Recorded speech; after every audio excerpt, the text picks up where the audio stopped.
Currently, we are in the middle of studying the Encyclopedia Talmudit, the Talmudical Encyclopedia, Volume 5. The entry is Goy, Gimel, Vav, Yud, and we are currently in the middle of the section which describes the genealogy, the relationship that there is, according to Torah law, of one non-Jew to his or her parents. We discussed much at length, and we're going to continue now from where I believe we left off, which is on page Reish Tzadik Beis 292, and that would be the third paragraph, left-hand column.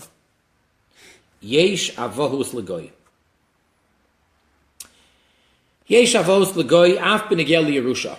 There is parenthood, father to a non-Jew, also with regards to inheritance, to an estate, to inheriting one's property. V'hagoy yoresh es aviv dvar Torah. And the non-Jew biblically inherits his father. Just as a Jewish man, or Jewish child for that matter, just as a Jew inherits his father upon the father's demise, so too with regards to non-Jews. A non-Jew, a male, inherits his father upon the goy, the father's demise. The only exception is that he does not inherit from his father the slaves, the Eved Kanani that his father owned. Shenemar bohem, for the verse states with regards to an Eved, Mehem tiknu, from them you shall acquire, you shall buy. And from that we derive, Atem koini mehem, you, the Jews, can buy from them, and they cannot buy from one another in any form, including an inheritance. So an Eved Kanani can become an Eved Kanani, it can be owned by a non-Jew, but it can't be transferred from one to another. And it is with regards to this very specific property, a human being, an Eved Kanani, a slave, that the Talmud makes the statement that there is no inheritance for a goy. So it's not to be misunderstood or to be taken out of context. The Talmud in Nazir 61b states that there isn't nachala, there isn't an inheritance for a goy, and that is clearly referring to an Eved Kanani, that he is not transferred from the deceased owner to the heir, to the son. V'chein, and likewise, Eina yeresh Eved Ivri hakonui la'aviv. A non-Jew can also not inherit a Jewish slave, an Eved Ivri, which was owned by his non-Jewish father. So if you have a Jew who's an Eved Ivri, he's owned, for whatever reason, by a non-Jew. When that non-Jew passes away, the Eved Ivri does not go as an inheritance to the son. Shenemar boy, for with regards to the Eved Ivri, the Jewish slave, the verse states, V'chishev im kainehu, and you can make an accounting with the one who acquired him. And from that we derive, V'loyim yershe kainehu, and not with the heirs of the one who acquired him, who bought him. Only with the original guy who bought this Jew, not with his heirs. Ella, so rather what happens then when the guy dies? Kivan shemeis hagoy yatso haved lechirus. Once the guy dies, so then this Eved, whether it's an Eved Kanani or an Eved Ivri, the slave automatically goes free. He gets his liberation by the death of his owner. Now, other than slaves, there is the concept of Yerusha, we said, of an inheritance from one non-Jew to his son. On that topic, Nechleku Ameroyim, there is a dispute between the Talmudic sages. Minayin lemedim Yerushas Hagoy. From where do we learn out, from where do we derive the concept of inheriting property by a goy? How do we know that? When it comes to Jews, it's very clear in the Torah. But how do we know, biblically speaking, that the Torah says that a goy inherits his father's estate? Because that's what we said, that it's Devar Torah. It's biblical. So, Rava Omar, one of the Amoyroyim, one of the Talmudic sages, known as Rava, he said, Shelamedim, that it is derived, Mitoich shehutzricha Torah lema'et, since the Torah found it necessary to exclude she'eino yerish eso eved ivri, that he does not inherit the Jewish slave, as we just said, because the verse states that he shall make the accounting with the one who acquired him, but not with the heirs. Michlal, so from that we can deduce, sheyesh lo yershim, that he does have heirs. If I need a specific verse in the Torah to teach me that the Eved Ivri is not transferred from father to son by way of inheritance, well, that clearly implies that other things, such as a field or a house or clothing or any property other than the Eved, is transferred. That's one way of learning it.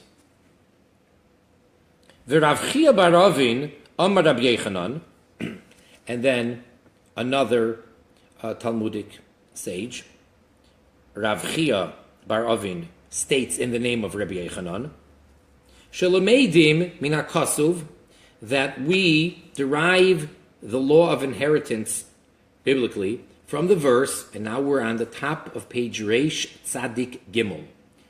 That would be 293. The verse states, Ki livnei loit nosati es or Yerusha.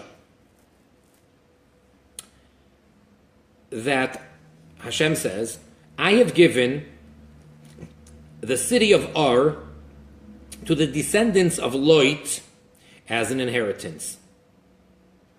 It's pretty clear. And we're talking about non-Jews. Lot preceded Matan Torah, the giving of the Torah. Lot was the nephew of Avraham. Lot was never considered to be a Jew.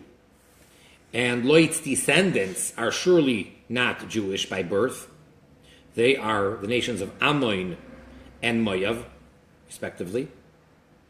And here clearly the Torah says, don't take that city, don't conquer that city, for I have given it to the descendants, to the sons of Lot as an inheritance. All right? So we have two opinions as to what is the actual verse that teaches us that there is the concept of inheritance by non-Jews. What about with regards to all the other heirs or all the other inheritances other than from the father? Then we find a dispute by the later codifiers, known as the Rishonim, which would be the Rambam and others. The first opinion, in fact, is the Rambam in the laws of inheritance.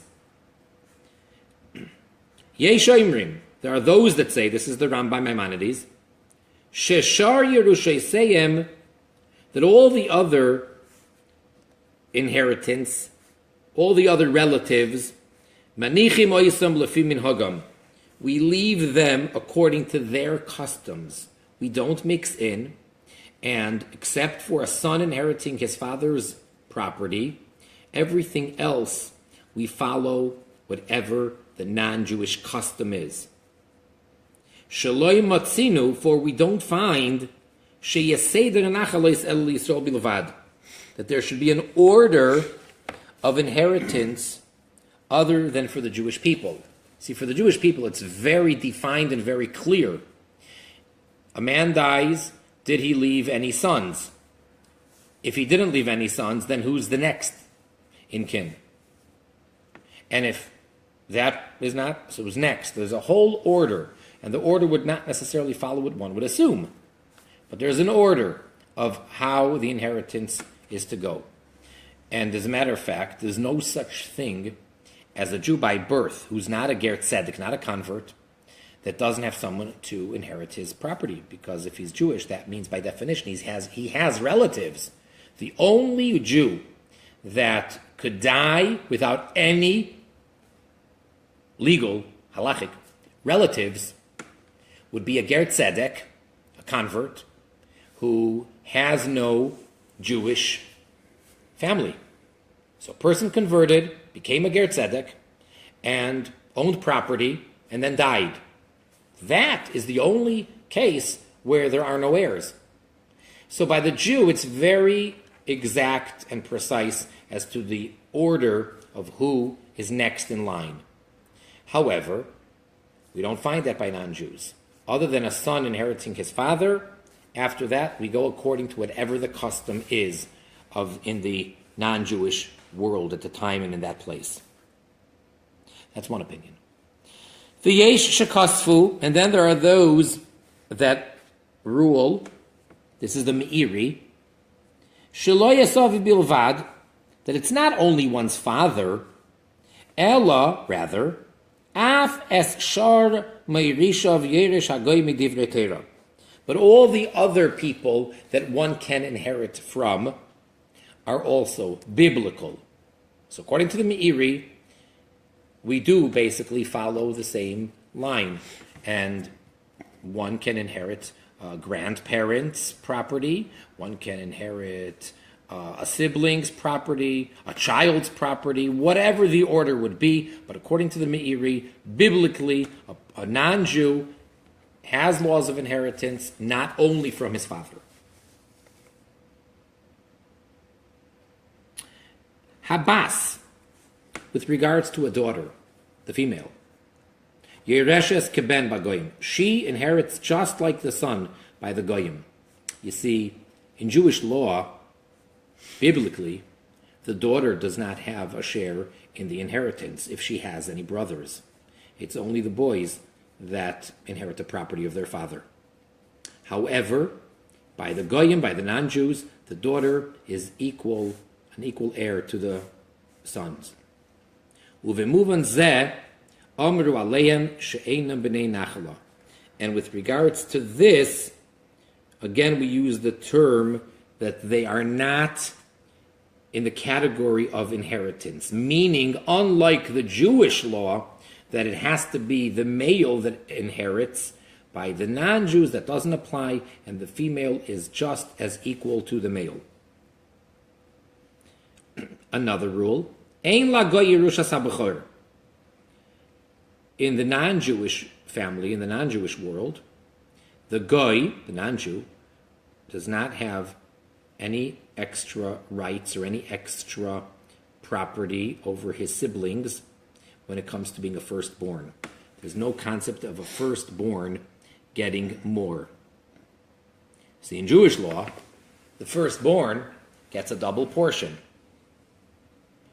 He gets twice as much as everyone else. That does not apply in the non-Jewish world. The eldest is the same as the second and third child, same as all the siblings, male, female, unlike the Jewish laws of inheritance. Shabechor yerish etzlam kaposhut, because the bechor, he inherits equally to the regular son, who's not the firstborn. Now, the next part, they're not going to tell us over here the ruling, but they're just mentioning the rule and telling us where to look for it in this encyclopedia.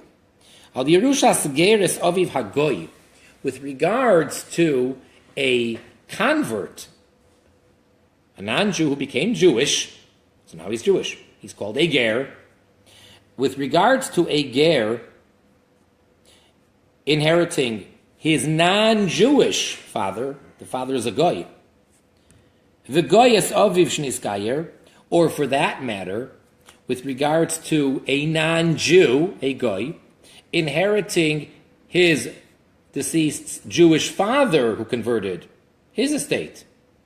So you had someone who had a child, and the father's not Jewish, the mother's not Jewish, the child's not Jewish. And then at some point after the child was born, the father became a ger, converted to Judaism. And then when that father deceased, question is, does his non-Jewish child inherit him? With regards to those two topics, whether a convert inherits his non-Jewish father or a non-Jew inherits his Jewish father, the ger, ayin oid ger. So then we are to look up in the Encyclopedia Talmudit in the section which is under ger. There's a whole section for ger.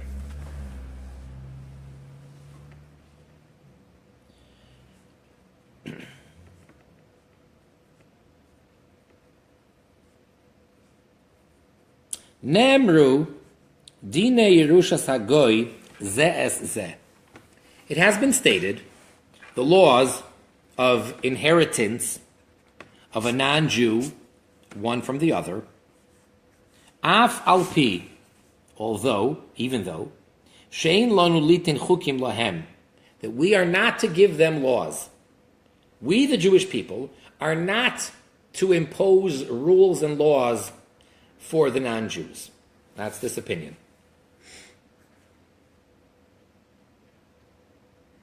Sharei zenegea lanu. For this is relevant to the Jews. How so? Kisheyesh pikadon, when there is a deposit, oy milva, or a loan, shel hagoy, of the goy, of the non-Jew, eitzel Yisrael, in the possession of the Jew. So the Jew is holding on legally to property of a non-Jew. It was either deposited with him to watch, or the Jew borrowed the money, or whatever the property is. Umeis hagoy. And then the owner, the non-Jewish owner, died while his property is in the hands of the Jew. She'einoi hefker. That's not considered ownerless. The Jew does not automatically become the owner, but rather it goes to the heir. The Jew has a responsibility to give it back to the family. He has to give it to the proper legal heir of that person who died. And as we just said, the Jew is obligated to return it to him.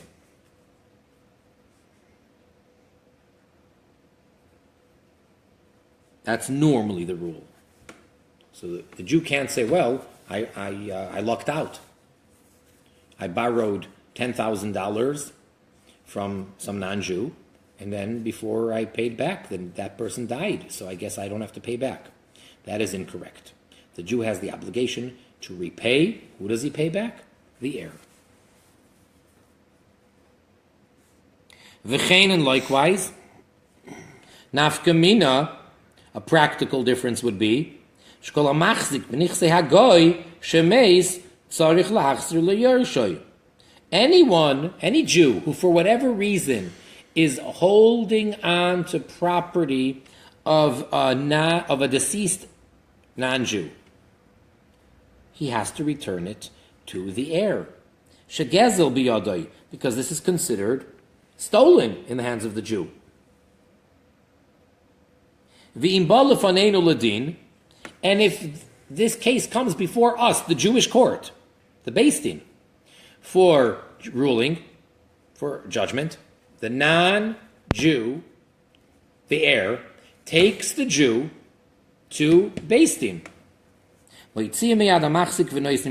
we, the Jewish court, will take the property out of the Jewish hand and give it to the rightful non-Jewish heir.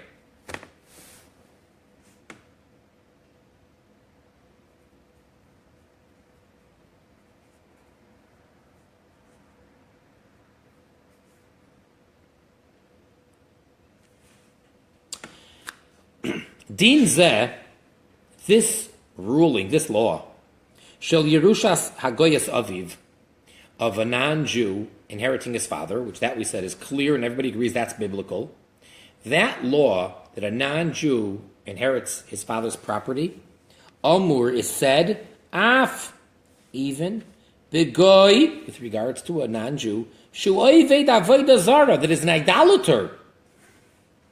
So he's not one who observes Sheva Mitzvahs B'nai Noyach. He by no means is a ger toshav or from the pious of the amongst the nations. He is not a stam goy, if you want to use that term. He is an oived avodah zara. He's an idolater, a transgressor. Well, doesn't matter as far as these laws are concerned. And even if he's a member and he comes from one of those nations which did not accept upon themselves and they don't have these guidelines of religion, which would be the Sheva Mitzvahs. Nope, doesn't have the 7 mitzvahs, doesn't keep them. Doesn't make a difference. The laws of inheritance apply from father to son for all people.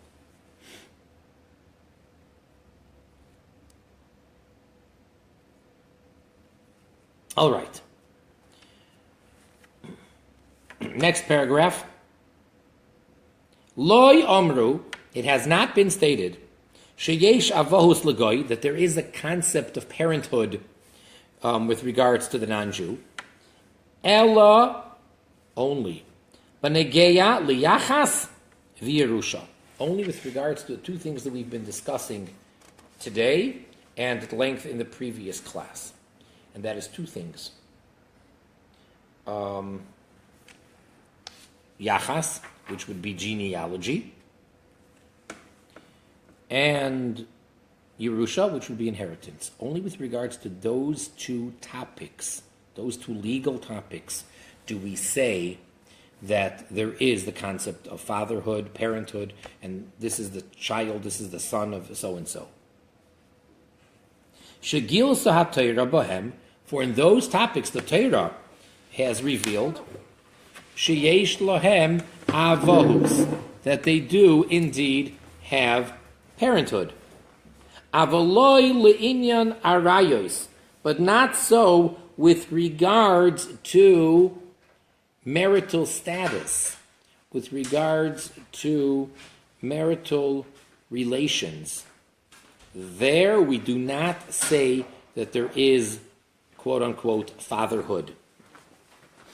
Sha'Torah hifkira zaroi, for the Torah has made the seed, the offspring of a non-Jew, so to say, ownerless, hefker.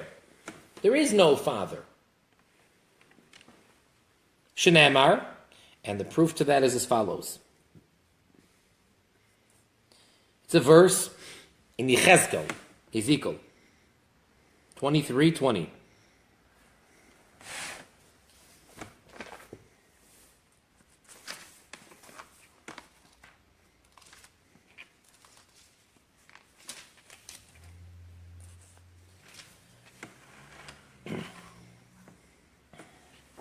The verse says as follows.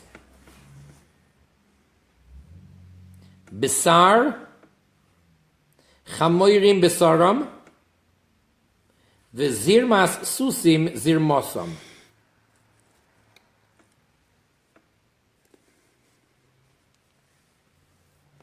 Their flesh is flesh of donkeys, and whose issue is the issue of horses. Meaning, in a sense, we are comparing the non-Jew's child to be part of the animal kingdom, to be no more than a mammal, meaning, just as in the wild kingdom, animals, of course, biologically have parents, and every animal has a father and a mother, male and female, which produced this offspring.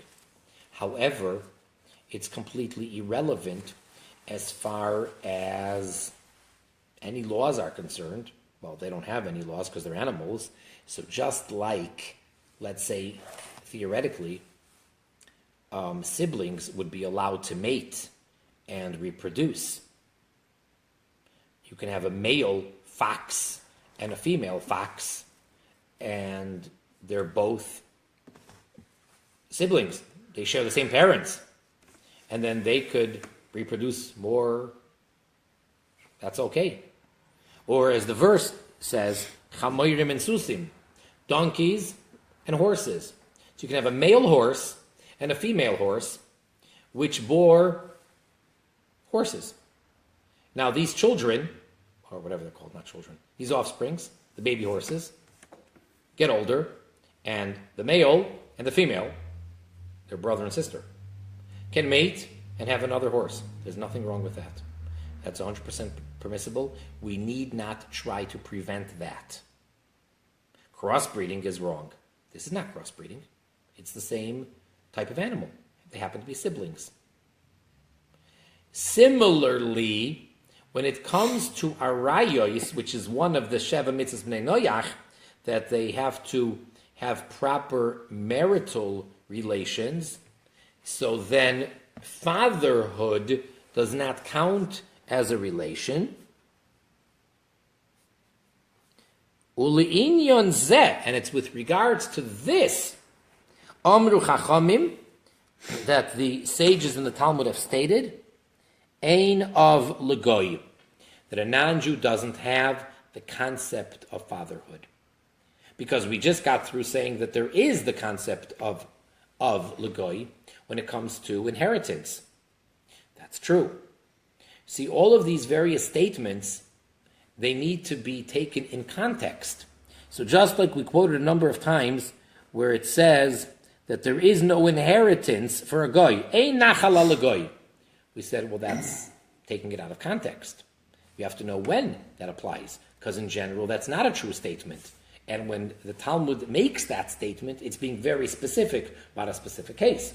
So too, when it says, Ein av l'goy, there's no father for a non-Jew, that's being very specific. V'loi mipnei sheshtufim bezimahem, v'ein yadua mihu aviv. And it's not because they are very promiscuous or because they're very sinful, if you will, and therefore we have no idea who is really the father, similar to animals. That's not the reason. But even if it's absolutely certainly known somehow who his father is. You know, sometimes people say a very nasty joke, a very off-color joke, and they say that, like in certain countries or neighborhoods, I mean, there's different versions to the joke, but it's a very not nice joke. And they say, what's the most confusing day in whatever nationality or whatever place you want to, speak against? And they say Father's Day. Now, that's obviously very not nice. But unfortunately, in certain cultures or in certain communities, there's a lot of sad truth to that joke. Here, we're making it very clear that that's not the reason why we say that there is no fatherhood for goy as far as relations are concerned, because even if they are known to be extremely careful and they're very, very strict on laws of marriage and they keep the Sheva mitzvahs, particularly this mitzvah of arayos, of forbidden relations, and we know, and let's even say, for argument's sake, in today's modern world, there's things such as DNA. And I guess you can scientifically prove 100% who the father is.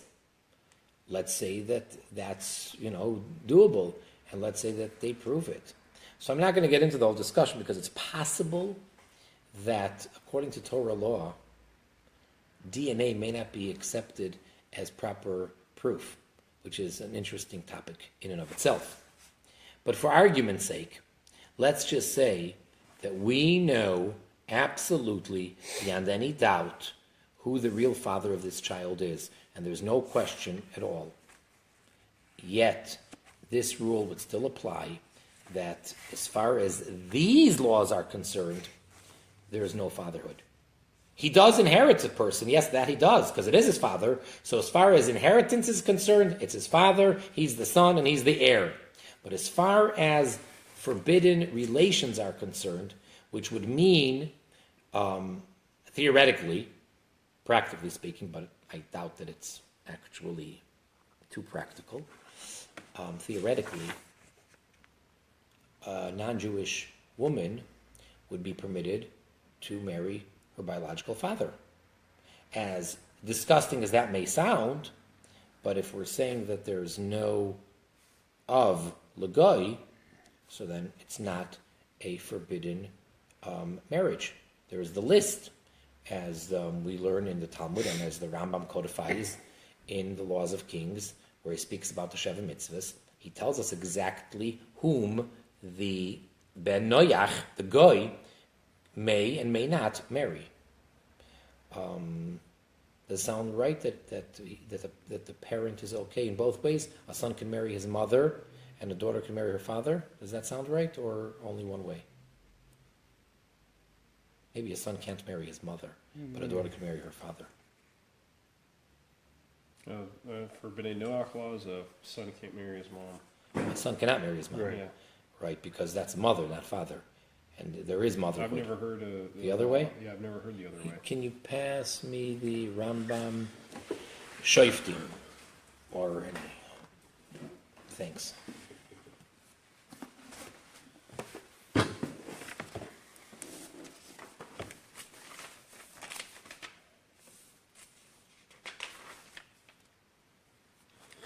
Mendel Gurewitz says I'm hi. seeing here. What do you got there? Shulchan Aruch, Yeridea, 269.3, and Tractate Sanhedrin 58b. The Torah, I'm reading the Divine Code here, that the Torah law itself did not forbid a Gentile man from marrying his daughter, but it's been rejected from biblical times as a disgusting practice. Okay.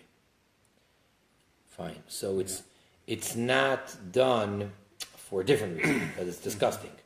But as far as relatives are concerned, it's okay. It would be fine. It's acceptable. Yeah, there are only 6 forbidden relatives for the Ben Noach. A man with his mother. Or is it a man? Oh, yeah, okay. Or a man with his father's wife. Yeah, okay. Or a married woman. His own sister, but it has to be a maternal sister. If it's only a paternal sister, so again, because we're saying there's no fatherhood to a guy, then he'd be allowed to marry that half-sister if they only share the same father. It's like his father didn't exist, kind of like. Right. Even we know who the father is, and he's going to inherit that father's property. But as far as marriage is concerned, there's no father. So a girl can marry her father as long as he's not married anymore. And siblings that share the same father only would also be allowed to get married, right? Okay.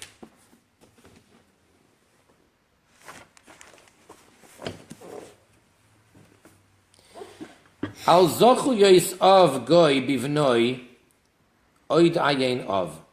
And then again, they're telling us here, with regards to the rights that a non-Jewish father has with his non-Jewish son. So they say, look into the entry over here under of father. Because father is obviously going to speak about everything about father, not only about a Jewish father, but everything of any father. So therefore, the non-Jewish father, what rights does he have from his non-Jewish son, will also be discussed there.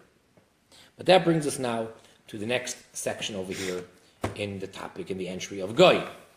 And that is Bedine HaTorah Bichlal, with regards to Torah law in general. All right, what does the Torah say? What is the interaction between Torah, or Jews, and the non-Jew? Chiyuvav shel Goy, the obligations of the Goy, b'mitzvos u'v'isurim, in commandments and in prohibitions. All the things that he has to do and all the things he's forbidden to do. Heim chiyuvav shel ben noyach. They are the obligations of the ben noyach. So when we say Goy, that means all the obligations that are referred to as a ben noyach. She Yisrael bilvad, because it is only the Jewish people, Yisrael, yotzu b'kabbalas haTorah michlal b'nei noyach, that were taken out by the giving of the Torah at the revelation of Sinai, were taken out of the category of being b'nei noyach. Until that point, all of mankind are b'nei noyach, and there's only one nation that was removed from that, but otherwise everyone else, all of mankind is in the category of b'nei noyach. V'chol goy hamekabel olav sheva mitzvahs b'nei noyach, and any and every goy that accepts upon himself the 7 laws of Noach, B'nai Noach, v'nizhar la'asoisen, and is careful to keep them. Not just accepts them formally, but we know him to be careful to keep them. Harei zeh, behold, this individual is mechasidei u'meisa'olam, from the pious of the nations of the world. V'yesh l'chelik l'olam haba, and he has a share in the world to come. And this, of course, is a direct quote from the Rambam, both in the laws of tshuva and in the laws of kingdom. V'loi ne'emar, and the verse in the shortest book in the entire Tanakh, only 1 chapter long. Which book is that? He was a prophet that really... Prophet to Edom, I think. Right, he was a convert, actually. Yeah. From. Starts with an O. Huh? Tip of my brain. Ovadia. Ovadia, yeah. Okay. So Ovadia chapter 1, which is the last chapter in the book of Ovadia, where he is saying prophecy about the final downfall of what's going to happen to Edom, which he is a descendant of Edom. So there's a verse which states as follows.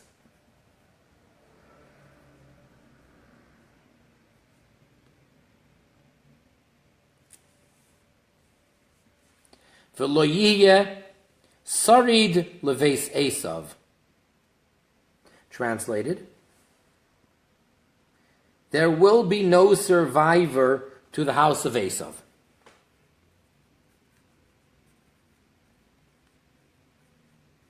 That verse is explained in Avodah Zarah 10b. That Elo b'misha oise ma'aseh Esav, that it's only talking about an individual who behaves in a way of Esav. We're not just speaking about the descendants of Esav, but anyone who behaves in that fashion will not survive ultimately in the Messianic era. The Amru, and it has been stated, and this the reference is Chulin 92a, Sheyesh tzadikim b'umayis ha'olam. There are righteous people amongst the nations of the world. She'umayis ha'olam miskayimim aleihem. That actually the nations of the world exist on them, rely on their righteousness as their existence. All right.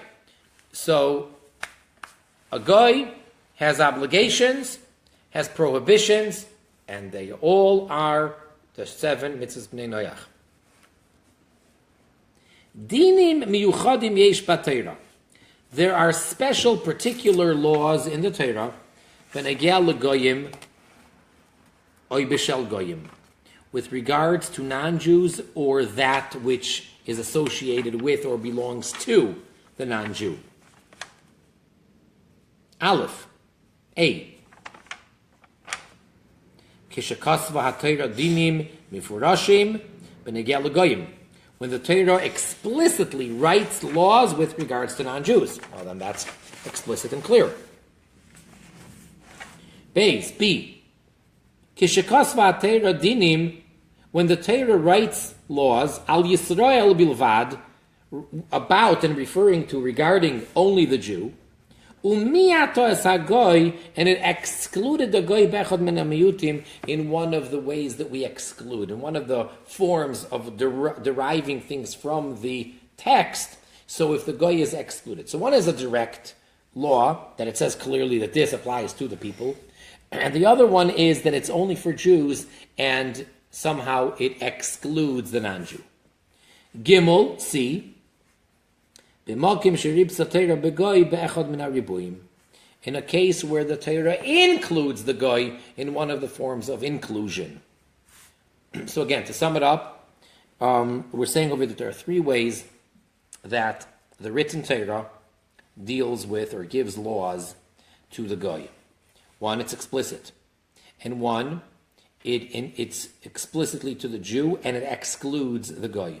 And the other way is it's to the Jew and it includes the goy. And now we're going to give some examples for clarification so we can understand what we just said. Dinim ufurashim. Okay, the first thing was explicit laws for the goy, about the goy, or with relation to the goy. Okay, going for example. Be'isur achilas pesach. In the prohibition of eating of the paschal offering. There's a verse, it's very clear, and when it speaks about the mitzvah of the Korban Pesach, it says it as follows.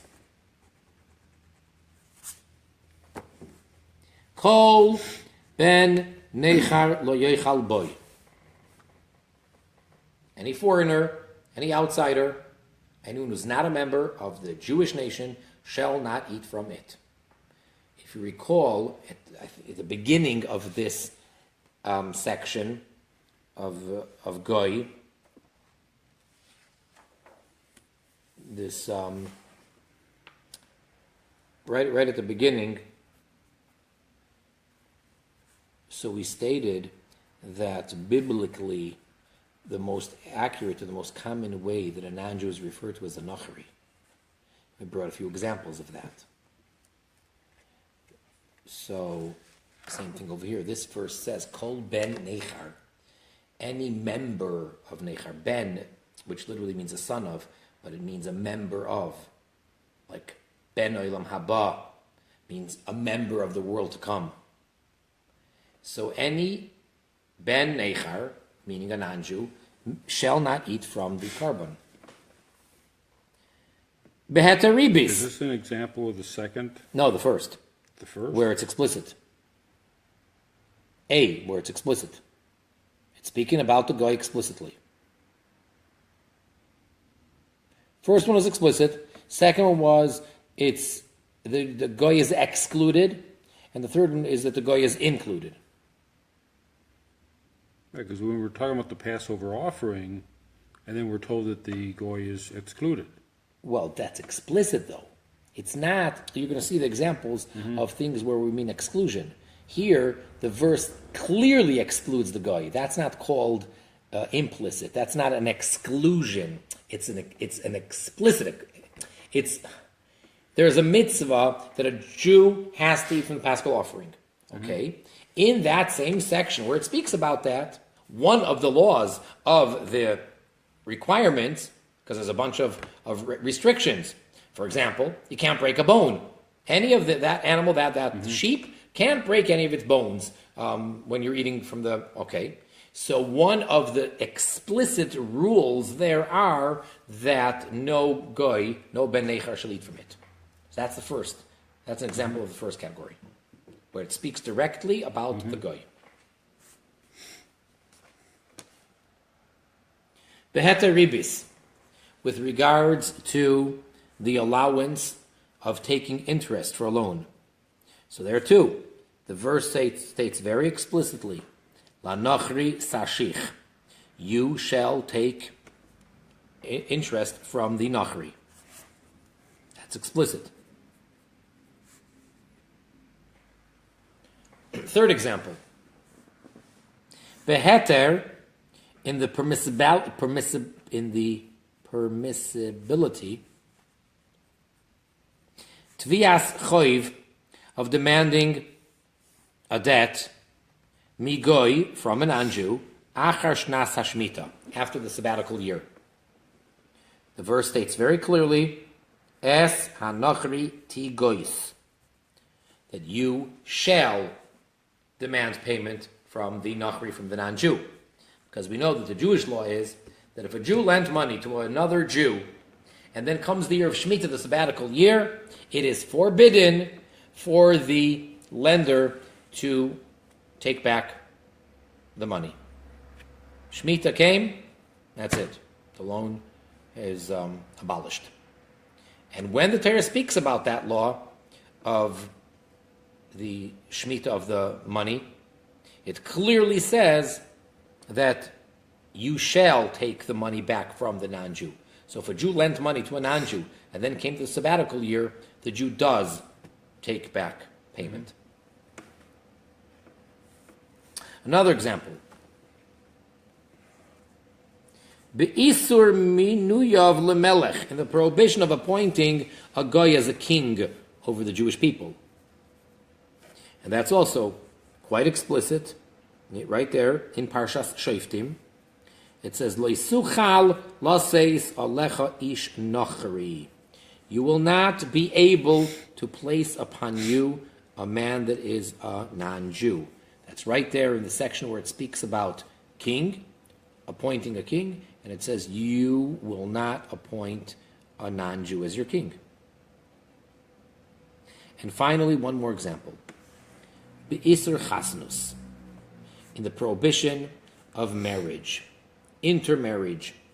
The verse states quite clearly, V'loi sischatein bam, and you, the Jew, shall not intermarry with them. Very explicit. So here we find a handful of examples where the Torah is clearly dealing with the Jew and the non-Jew, and there's clear laws of how we are to treat or deal with the non-Jew. Very explicit. Now let's go on to the second category. Miyutim. Things that are said and then we somehow exclude the goy. Haim, they are.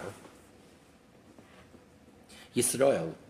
When the Torah uses the word Yisrael, when it's introducing a mitzvah, and it says Yisrael, L'mayit goyim, that word Yisrael is coming to exclude non-Jews.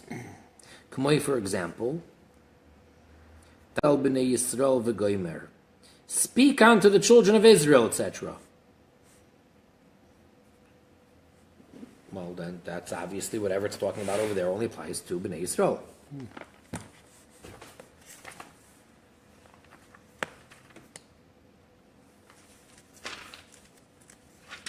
That's stated a number of times. Yeah, but here in the footnote they're giving a specific reference.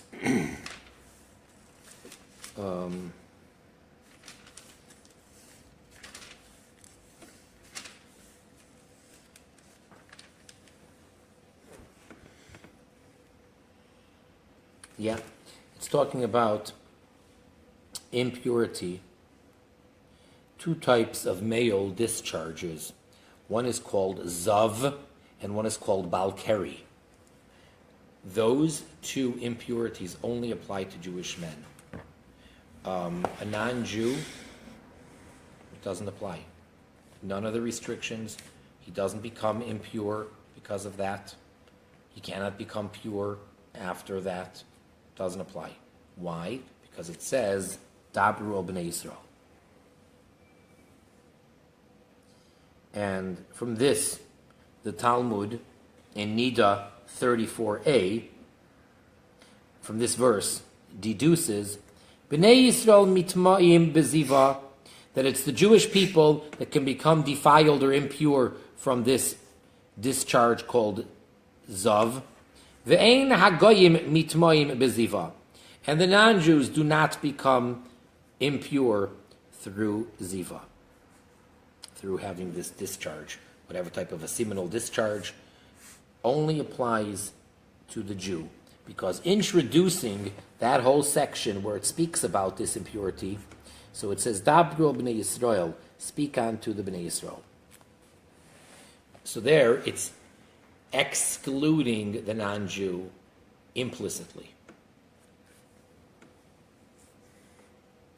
Other words that are excluding the non-Jew from those particular mitzvahs, ata, when it says you, in the singular. Or atem, you, in the plural.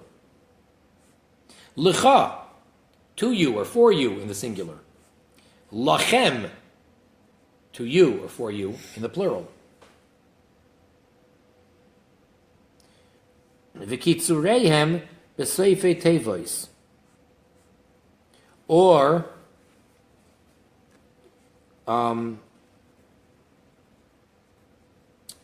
instead of actually using these words, so sometimes it's abbreviated by just having a statement which clearly implies that it's very specific for the Jews. Could go in, for example, Gam atem. It says you too. And from that we learn out, Ma atem b'nei bris, af shluchachem b'nei bris. There's a concept of shlichus. In Torah law, a Jew, in many instances, can appoint an agent to do something for him, and it's sort of like in legal terms, I guess, power of attorney. However, in shlichus, in this type of an agent, the action goes back to the sender, and it's as if he actually did it. Now, because it says gam atem, with regards, I believe it's to tithing, Amidbar Yud Ches, Chav Ches.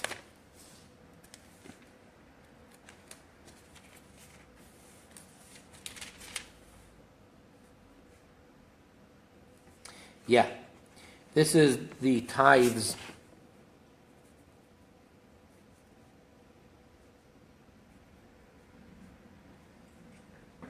that the Levites have to give of what they received. They have to give a portion to the Kohanim. So there, where it speaks about them removing a tenth and giving it, it says, Gam atem, you as well. From that term, we learn that a person, in that case the Levi, can appoint someone else to do it for him. He doesn't have to personally do it. And he still has the mitzvah. He did it because he appointed someone else to do it. However, who can he appoint to do it? It can only be one like him, meaning someone who's a member of the Jewish people, because it says gamatem. So from that we learn out, just like you are Jewish, so too your shaliach has to be Jewish. So that's again implicit. Or another example. When the Torah speaks about on Passover, the prohibition against seeing chametz.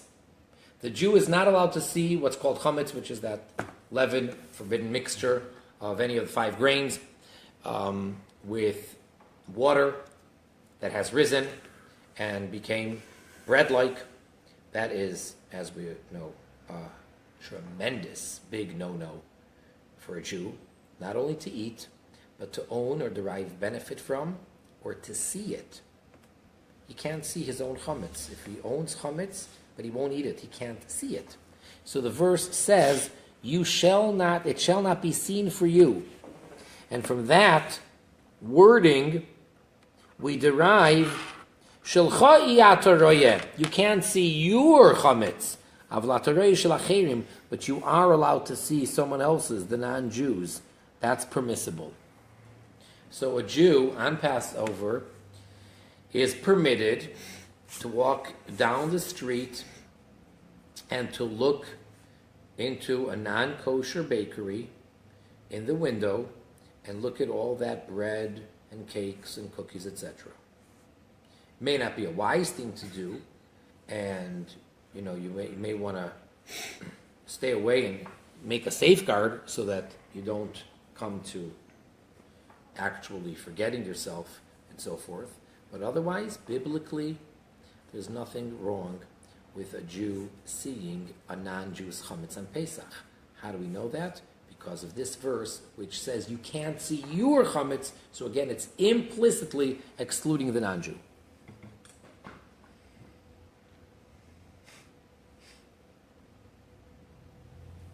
Another example. Ki yakriv mikem karban.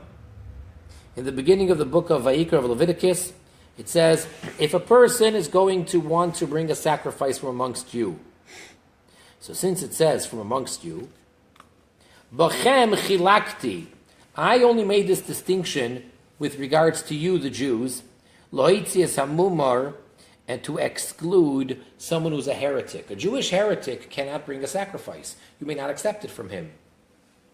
And not with regards to the nations of the world. That's Talmud Chulin 5a. In other words, if a non-Jew, I don't care if he is a idolater, a non-believer, an atheist, if he wants to bring a sacrifice, that's acceptable. A non-Jew has to be a believer. I'm sorry, a Jew. The Jew has to be the believer. If there is a Jew that's in the category of a mumar, which basically means he's, denying a religion, he's a heretic, you may not bring a sacrifice from him. Whereas that distinction and that rule does not apply by non-Jews. Because, again, the word in the pasuk says, from you. V'chayotze and the like. Another example of a term used in the Chumash, which is very specific to the Jew, and therefore it is excluding the non-Jew. B'nei amecha, the members of your nation. Kimoi, for example, there's a verse which says, Lo yisikoim v'lo yisitor es b'nei amecha. You're not allowed to take revenge or bear a grudge on the b'nei amecha, on members of your nation. And from that we derive, but it is permissible to take revenge and to bear a grudge for a non-Jew. Again, we're talking about technically and biblically, is it a prohibition? So we're saying, no, it's not. So don't tell me, well, it's not a nice thing to do, or it's not fine character traits. We're talking about, is it a prohibition? So for a Jew against another Jew, it's an actual biblical prohibition. It is one of the 613 commandments that he's not allowed to take revenge. So, practically speaking, let's try to make it, practical so that you say, oh, it seems so unfair. No. You can all imagine this happening to us at some point in life. The classical example is given. I come to my neighbor. Right now I'm in the need of a certain tool. I don't have it. I need a hammer. I come knocking on his door. I say, can I please borrow a hammer? And the guy says, no. Okay, I'm Jewish, he's Jewish, and he refused to lend me his hammer. Not nice. Rude. Mean. The next day, he needs my saw. He comes knocking on my door, and very friendly and neighborly, can I borrow your saw? Now, what would be an instinctive human reaction that we might feel like doing? No. Now, I may be explicit and blunt and tell him, quite frankly, yesterday you didn't lend me the hammer, so today I'm not lending you the saw. And maybe next time you should think about that. Or, I may not say that, but that's why I'm not lending him the saw. That is a biblical prohibition. Jew number, well, the original one who wanted to borrow the hammer, and now he's not lending the saw. That Jew is transgressing an outright prohibition called loisikoim. You may not take revenge. Now, something which is a bit more subtle, and this one is even harder to refrain from transgressing. Similar case. Starts off the same. I, the Jew, come to my Jewish neighbor one day. May I please borrow your hammer? No. I'm not happy about that. Next day comes to me, and he says, may I borrow your saw? And I lend him my saw, saying, I'm not like you. I'm lending you my saw. I needed your hammer yesterday. That is not revenge. That is loy sitor. That is bearing a grudge. And that is a biblical prohibition. What, a grudge, huh? Yeah. Now, again, that's human nature. Yeah. Okay, so now the Torah is only making such a very high demand of a Jew towards another Jew because it says Bnei Amecha, the members of your nation. But I'm allowed to be, quote unquote, normal with my non-Jewish neighbor. I'm not doing anything really wrong. It's, as we've discussed at length once before, a long time ago, that one way to look at it is that the interaction between a Jew and a non-Jew is normal, moral, and fine. The interaction between a Jew and a fellow Jew is beyond. It's abnormal in a very positive way. It's like my own brother. Like we spoke about, I think particularly with regards to interest. That when you lend someone money, it makes sense to charge interest. So, if I have a non-Jewish neighbor, and I ask him to borrow a hammer, and he says no. He says, right. It's not very neighborly. I don't appreciate that. Then he comes to me the next day and wants to borrow my saw. As a Jew, I am permitted to say no. And even though that's revenge, that's okay. I can behave like a human being. With a fellow Jew, I can't behave with my human instincts. Can you, for a fellow Jew, can you, can you say it, but just Teach him a not lesson? begrudgingly? So you can't say yesterday, you said no. You can't even say that. You can't even mention it. Right. Even though you're going to perhaps make the argument and say, wait a second, don't I have an obligation to rebuke someone who's doing this? Yeah. You still don't. This is because it's yours, Okay. because you're the victim of that. So it's not your place to rebuke. Let an outsider come along. So you can't rebuke somebody if you're in it. You have to be completely removed from the situation. That's why when it comes to the mitzvah of rebuking, there is a whole bunch of conditions. Really? In the verse, Really? it says, the first thing it says, don't hate your fellow. That's the first condition. And then it says, after it says rebuke, you shall rebuke him, and do not cause or carry a sin. So you say, what do you mean? Because you might be embarrassing him. Well, of course, if you're rebuking him, it's kind of embarrassing. Well, then you can't do it. You know, there's all these conditions to do it. Wow. It really makes it difficult to do it properly. Yeah, that's really interesting. I'm sure there's been books written on Oh, it. yeah. Oh, yeah. Next, amisecha. The word amisecha, when it's used in a verse, which means your mate or your comrade. Kigoin, for example, oy konoi miyad amisecha. We're speaking over there about how to legally transfer ownership of property from one person to another person. So the Torah says, when you acquire something from the hand of amisecha, and from that we learn out the Talmud in Bechoros 13a, lamisecha b'meshicha u'lagoy b'kesef. For amisecha, your fellow Jew, you follow literally what it says in that verse. And it says to buy or acquire something miyad, from the hand of amisecha, which means that by pulling it, that transfers ownership. That doesn't apply to a goy because it says amisecha. And for a Jew to buy something from a goy, he has to give him COD. You must give him green cash. That's what makes it yours when you pay for it. By a Jew, the money is not how it becomes yours. It's when, with his permission, for the sake of transferring ownership, when you actually pick it up or pull it, that's what makes it yours. Now, you owe money. That's a separate issue. He's charging you $10 for this item, and he says, fine, as soon as you picked it up, that's it. It's yours. Now, you owe him $10. Whereas by the non-Jew, that whole business of picking it up doesn't apply. It's when you pay the money, it's yours. You know why that is? Or?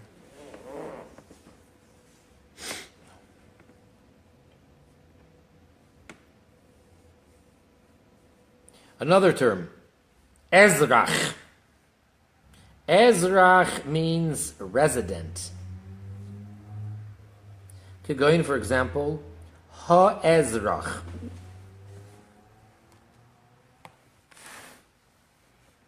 Or citizen. Citizen, yeah, that's right. Very good.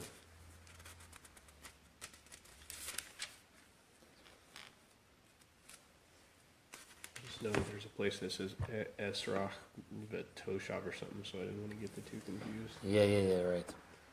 Okay, here, it's speaking about the nisachim, the libations on the sacrifices.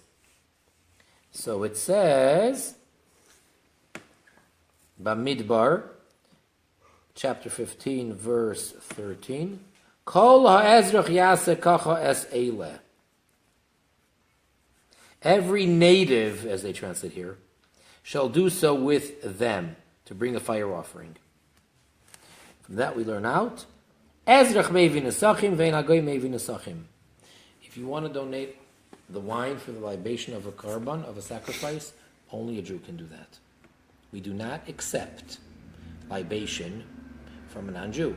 Why? Because the verse says ha'ezrach. So again, ha'ezrach is an implicit exclusion of the nachri, of the goy.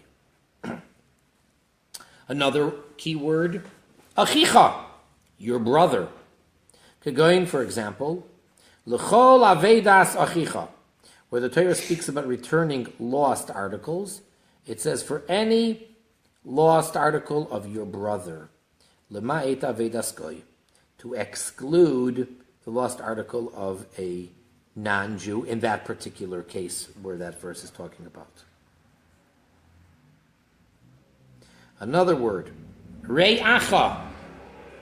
Re'acha, your fellow. Re'ehu, his fellow.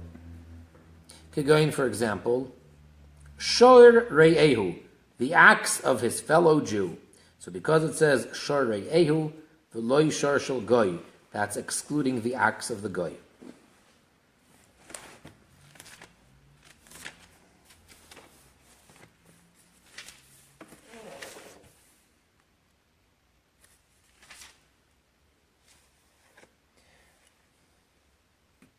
Okay, it's talking about one of the damages known as boyer, a pit.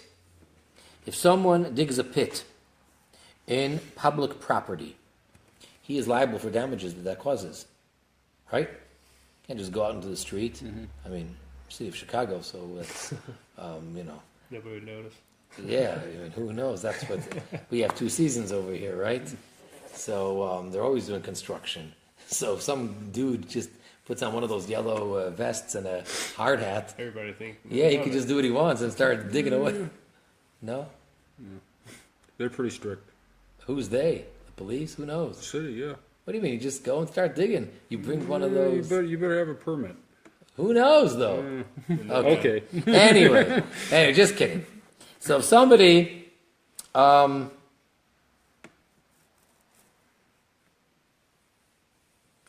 that's one. Okay, now that would apply to anybody because there's no word to exclude the goy. So if a non-Jew went into public property and dug a pit, and then a non-Jew's animal fell in there and got hurt or died, no, it doesn't matter. The Jew is liable. However, the next piece it speaks about over there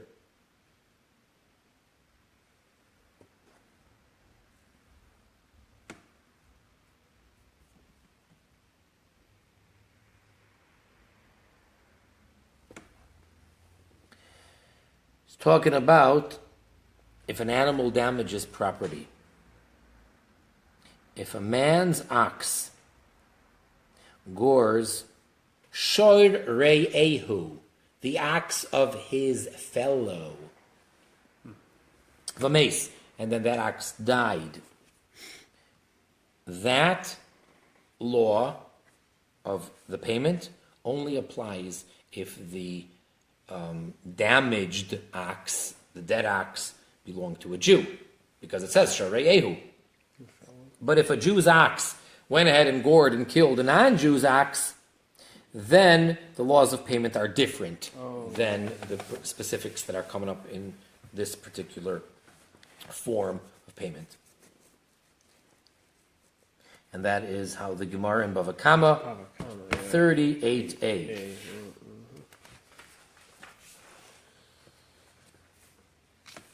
Another word.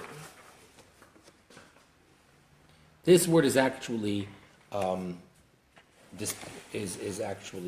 controversial.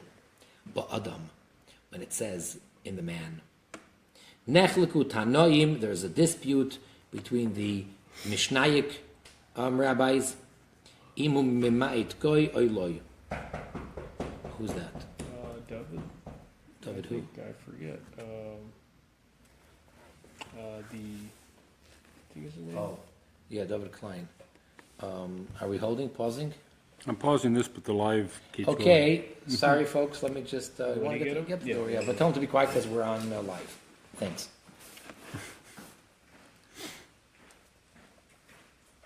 So there's a dispute. There's a dispute whether it's excluding a goy or not. So we have a whole bunch of terms that clearly and undisputably are excluding the non-Jew, the goy.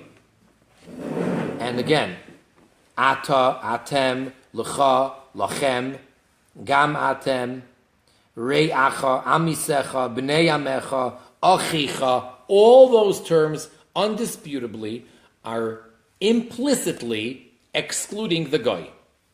But the term ba'adam is actually a machlokes, a dispute in Yevamis 61a. And now let's go to the third and final category. And that is where we said that the goy is clearly, is somewhat, maybe implicitly, included. So again, A was that the Torah clearly speaks about the goy. It says the Nachri, the Ben Nechar, that's clear. B, which we just concluded all of these examples, was where the Torah speaks to the Jew, and it clearly, implicitly though, excludes the goy. And now, ribuyim, to include the goy. Haim, they are the following words. Ish. When the Torah uses the word ish, that means to say it's not only for the Jew, but it's all of mankind, including Bnei Noach, all the goyim. K'moy, for example, ish v'goymer ki yakriv. Right at the beginning of Leviticus, where it speaks, not right at the beginning, a little bit later in Leviticus.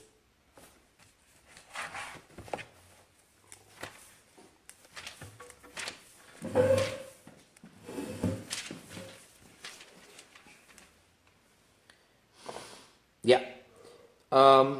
This is talking about the prohibition or the restriction against bringing an animal as a sacrifice if it's blemished. If it has any blemishes, or blemishes that the Torah considers to be a blemish, then it is disqualified as an offering, as a sacrifice. Well, in the introductory words, so the verse clearly states, Hashem tells Moshe, speak to Aharon, to Aaron and his sons, and to all of Bnei Yisrael, and say unto them, Ish, a double term, seemingly superfluous, that is going to bring a carbon, or from the ger, that they're going to bring for any reason, whatever, cannot have a blemish. The fact that it says ish ki yakriv, l'rabbi says hagoyim, this is coming to include the goyim, shenoidrim v'noidrim ki Yisrael, that they can bring a sacrifice as a vow or as a donation, because that's exactly the first thing that it speaks about before it gets into the blemishes. So the pasuk reads as follows: Speak unto Aaron and his sons, and to all of the children of Israel, and say unto them, Ish, Ish, any man, but it says man, man. Mi Beis Yisrael, from the household of Israel, it's a Jew. Umin Hager be Yisrael. They have the word ger again. How are we going to translate that word? The convert? No, because he's Mi Beis Yisrael. So it's the non-Jew brings a burnt offering. But it's a ger. I see. Umin Hager be Yisrael. Have to be at least a ger toshav. Okay. The praslet, or yeah. Asher Yakriv Karbonoi, which will offer his sacrifice, L'chol nidreihem, for all of their vow offerings. Yeah. U'l'chol nidvaisam, or their free will offerings. And then it goes on to tell you all the details, what kind of animals and kind of a blemish. Now, since it says ish ish, that's how we know that it also applies to goyim, that if a guy wants to bring a carbon as a donation or as a neder, a vow, he may. Because there are certain carbonas that a guy can't bring. Right, so it'll, sorry. So since here it's talking about neder nedava, so each teaches us, including the guy. And I was going to say, but he can bring anything, but a priest, we learned, I think, by the Rebbe, that a priest could make it into what it needs to be for a non-Jew. Aha. Well, can he bring a sin offering? He could. Well, he's bringing a sin offering, but then it's brought as an oilah, exactly, as a burnt offering. Exactly, Okay. yes. Well, if there's a concept of a non-Jew bringing a sin offering, I mean, there's a concept of a non-Jew bringing a peace offering, Right. but it has to be completely burned. Okay. So the priest could kind of blend it over that way. But would the priest be able to do that with the sin offering? Well, what did it say explicitly? What did we learn? We learned it was only the peace offering, the shlomim. Well, yeah, And well, that, but I think I got an answer. I mean, I don't know if can a, if we're talking about just like a stam ger toshav, can he bring? I mean, what would be the offering for a sin offering? If everything would be Hive Misa or what? You're saying what kind of a sin did he commit? You know what I'm saying? You see? Since, well, transgressing the 7 or Hive Misa, unless. Well, for a Jew, which again doesn't mean we can apply this to the non-Jew, but for the Jew, when is he obligated to bring the sin offering? Not for any sin. Only if he inadvertently, b'shoigeg, transgressed something which is a capital offense. Well, that's not so accurate. But let's, for argument's sake, What do you call it? In other words, a Ben Noach is only Chayav Misa for transgression of 7 commandments if it's b'mezi, intentional. Not if it's unintentional. are you sure? Positive. Yeah? Logically, it's ridiculous because unintentional transgression, you're gonna say is Chayav Misa? Come on. Just asking. All right. Another word, ha'adam. When it said adam, we said that's a dispute. When the Torah says ha'adam, that term, that includes the non-Jew. What's the example for that? Asher ya'aseh oisam ha'adam v'chai.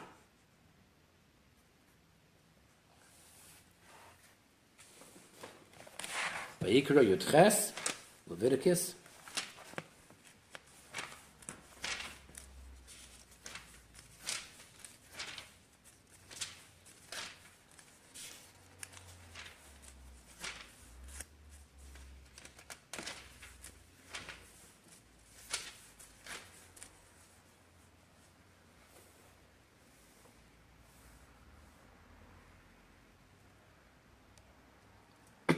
And what he called, not only that, but even in Judaism, a Jew is only chayav misa for a transgression. It's chayav misa if there's warning by two witnesses, and there has to be two witnesses. And That's for Jews. that's what I said. Yeah. What and there's more stricter standard for Ben Noach. No, more lenient. Yeah, more I'm lenient. saying they're killed easier. No, Ellie, Yeah, we learned that. Sure. you did? Yeah, it's in the Rambam. Do you guys remember that? Yeah, the reason is because they were supposed to know it beforehand. B'nai Noach are supposed to be taught it beforehand. So it is.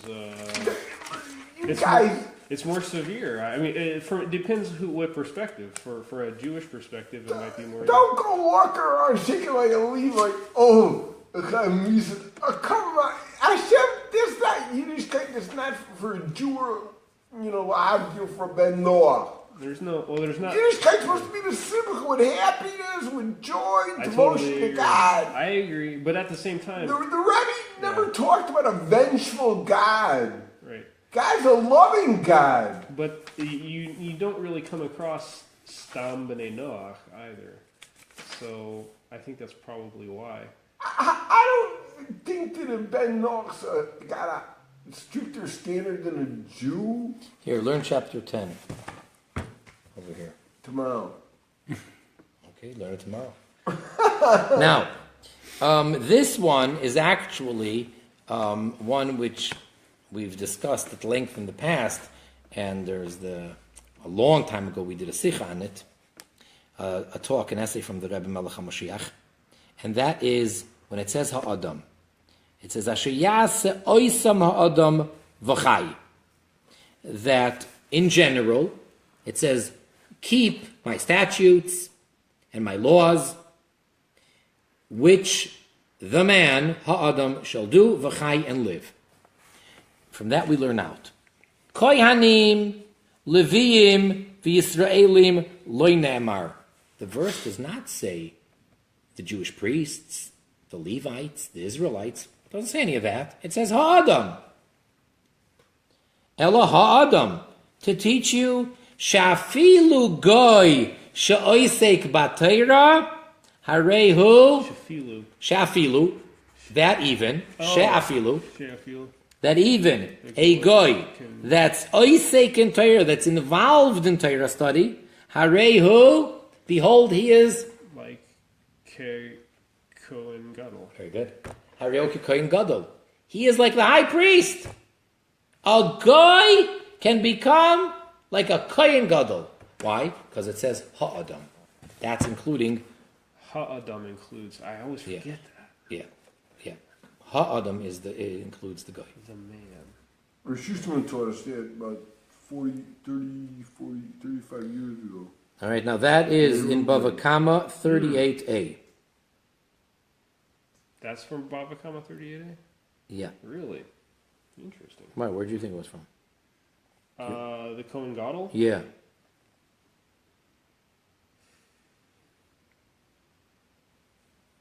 Don't know. I think it's mentioned a couple places. I wanted to say, yeah, right. Yeah, Yeah. that's what it is. I wanted to say like a Avodah Zarah, like 2a or something like that, but yeah. 2a, It is mentioned in multiple places, yeah.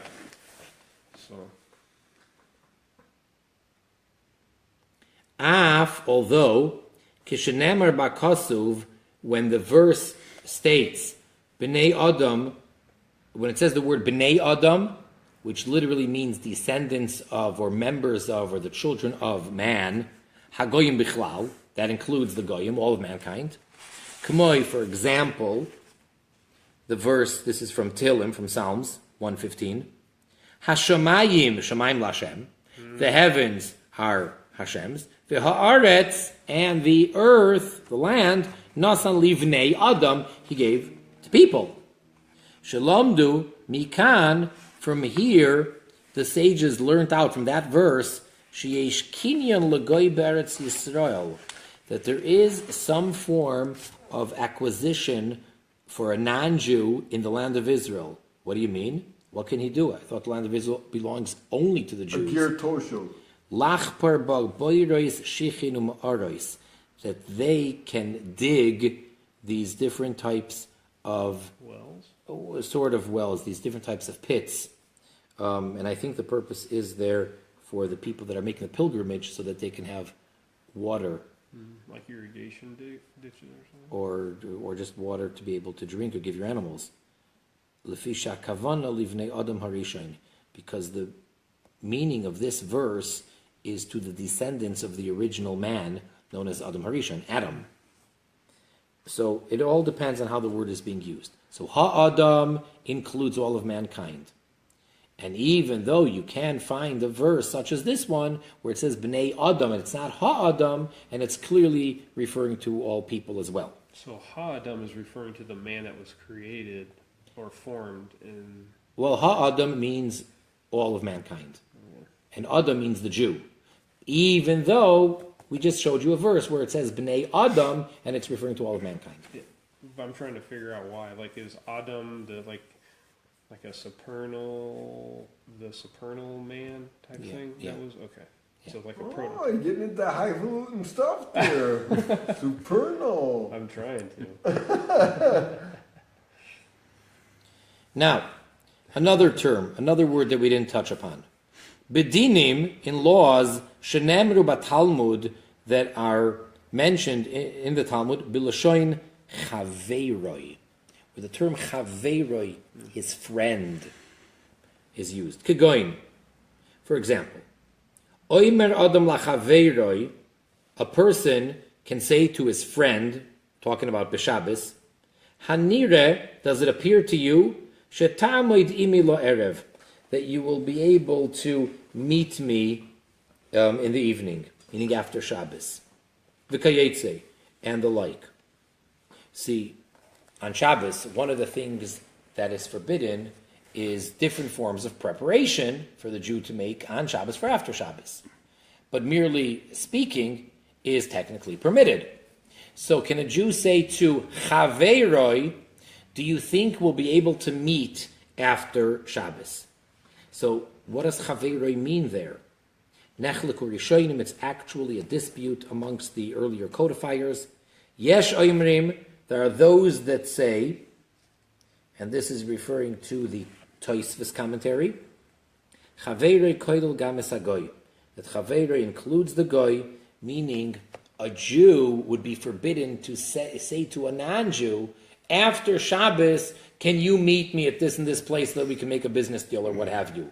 Even though there's nothing wrong with the guy planning that out, but since I am speaking to the guy, so that would be, and even though the word is chaveiroi, so there we find the chaveiroi is referring to a non-Jew. The yeshayim, and then there are those that say she'ein goy bichal chaveiroi, that goy is not included in chaveiroi, and therefore it's only a prohibition for a Jew to say such a statement to another Jew who has to keep Shabbos. But a Jew would be allowed to say it to another Jew. Ellie. Let me just mention one thing here. You guys, what's your name again? James. James, how you doing? Don't forget we're on live. Okay. What's your name again? Bob. Bob. Nice to see you. Yeah, I remember remembering this. It's been a long time. Anyway, I thought of a question, excellent question, that the Rav said was an excellent question. And this applies to, Hilchos B'nai, the laws B'nai Noah. That it's a very interesting question. And I called up the Rav, a big Rav, like a worldwide Rav, from all over the world asking the most complicated Jewish legal questions. And I said to him, Should we introduce our special guest? Maybe you might want him to sit. No, whatever. Anyway. The one speaking right now. Anonymous. The anonymous individual here is David Klein. So if you want to give your attention to him for a few moments, go ahead, David. Is this live? Yeah, it's Yes. live. Is it live? It's live and people can see it later on recorded. Okay, anyway. So just be careful. Okay. Anyway, but I asked this question to this real big worldwide Rav and a legal authority in Torah law. And I said, since when God gave the Torah to Moses on Mount Sinai, there was one daya, one opinion, like one law. In other words, when God gave Moses the law, the written Torah and the oral Torah, the Bible and the Talmud,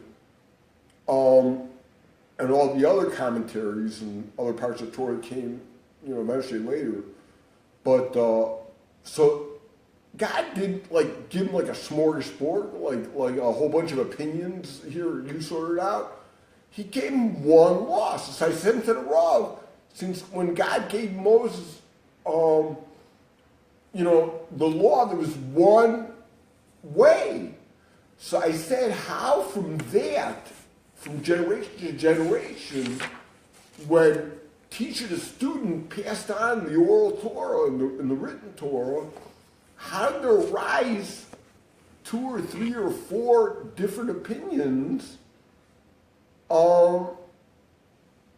that about the same law?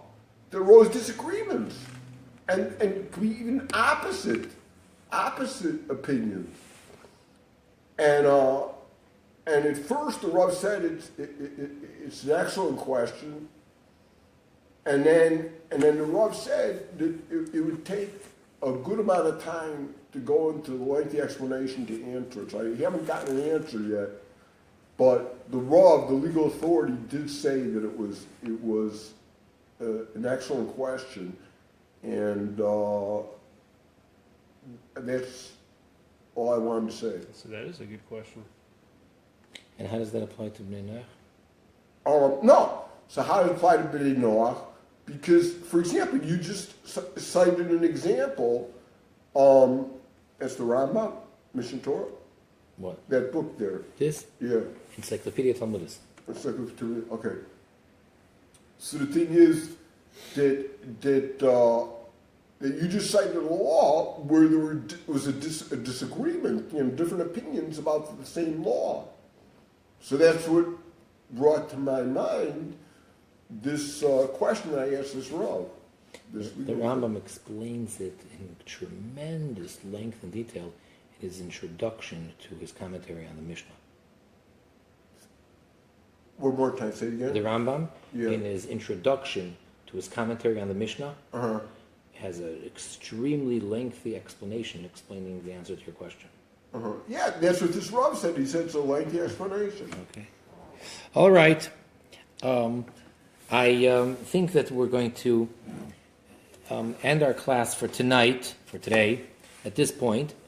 And we are, once again, in the Encyclopedia Talmudit, Volume 5, in the middle of the entry of Goy, and we're up to the section of Be'ishus, with regards to marital status and marital relations, which is in the middle of page Reish Tzadik Hey 295.